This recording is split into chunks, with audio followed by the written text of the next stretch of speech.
मिर्ची देवराग के साथ जानिए नवरात्रि की महिमा। कात्यायनी माँ दुर्गा का छठा रूप।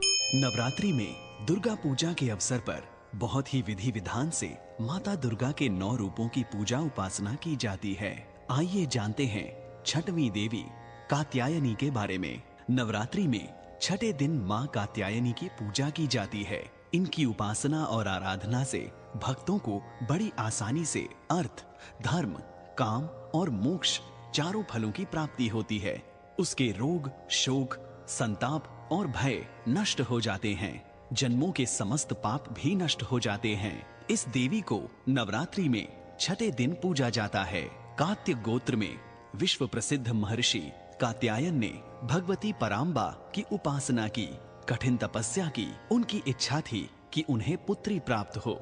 माँ भगवती ने उनके घर पुत्री के रूप में जन्म लिया, इसीलिए यह देवी कात्यायनी कहलाई। इनका गुण शोध कार्य है, इसलिए इस वैज्ञानिक युग में कात्यायनी का महत्व सर्वाधिक हो जाता है। इनकी कृपा से ही सारे कार्य पूरे हो जाते हैं। यह वैद्यनाथ नामक स्थान पर प्रकट होकर पूजी गईं। माँ कात्यायनी अमोघ फलदायिनी हैं। भगवान कृष्ण को पति के रूप में पाने के लिए ब्रज की गोपियों ने इन्हीं की पूजा की थी।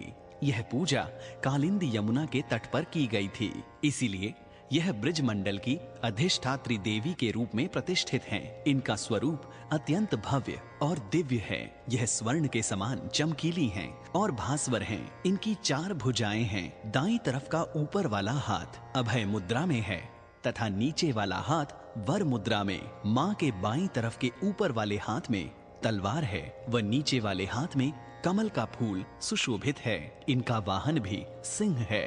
इनकी उपासना और आराधना से भक्तों को बड़ी आसानी से अर्थ, धर्म, काम और मोक्ष चारों फलों की प्राप्ति होती है। उसके रोग, शोक, संताप और भय नष्ट हो जाते हैं। जन्मों के समस्त पाप भी नष्ट हो जाते हैं। इसलिए कहा जाता है कि इस देवी की उपासना करने से परम पद की प्राप्ति होती है।